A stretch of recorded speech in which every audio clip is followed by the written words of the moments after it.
ABCD એક સમાંતર બાજુ ચતુષ્કોણ છે અને ત્રિકોણ એબીપી નું શિરોબિંદુ સીડી પર આવેલું છે। જો સમાંતર બાજુ ચતુષ્કોણનું ક્ષેત્રફળ 210 સેમી સ્ક્વેર હોય તો ત્રિકોણ એબીપી નું ક્ષેત્રફળ કેટલા સેમી સ્ક્વેર હશે। આપણને અહીંયા શું આપેલું છે? સમાંતર બાજુ ચતુષ્કોણનું ક્ષેત્રફળ આપેલું છે। જ્યારે પણ કોઈ સમાંતર બાજુ ચતુષ્કોણનું ક્ષેત્રફળ આપેલું હોય અને અંદર કોઈ પણ એક બાજુ એટલે કે કોઈ પણ એક બાજુ શિરોબિંદુ આપેલું હોય અને ત્રિકોણની રચના થતી હોય એટલે કે સમાંતર બાજુ ચતુષ્કોણની અંદર કોઈ ત્રિકોણની રચના થતી હોય તો ત્રિકોણનું ક્ષેત્રફળ સમાંતર બાજુ ચતુષ્કોણના ક્ષેત્રફળ કરતા અડધું હોય। કેટલું હોય?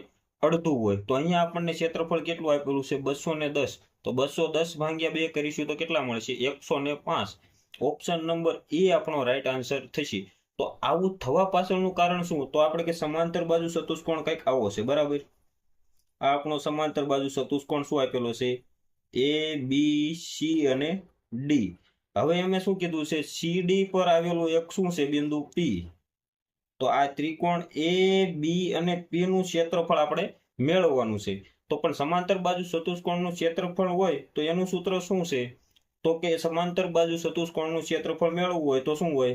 પાયો ગુણ્યા ઊંચાઈ। શું હોય?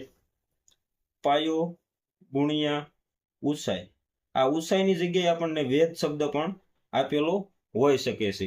અને ત્રિકોણનું સૂત્ર શું છે? તો કે 1/3 પાયો ગુણ્યા વેધ। આ વેધની જગ્યાએ શું હોઈ શકે? ઊંચાઈ હોઈ શકે।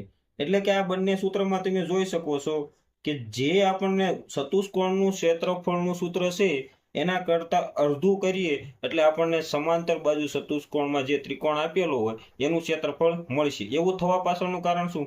તો કે ત્રિકોણની ઊંચાઈ અને સમાંતર ચતુષ્કોણ બાજુની બંનેની ઊંચાઈ કેવી હશે?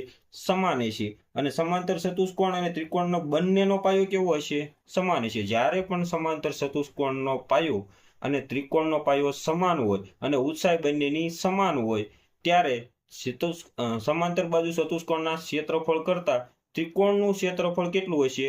અડધું હશે। અહીંયા એટલે આપણો રાઈટ આન્સર શું થશે? ઓપ્શન નંબર એ 105 સેમી સ્ક્વેર આપણો રાઈટ આન્સર થશે।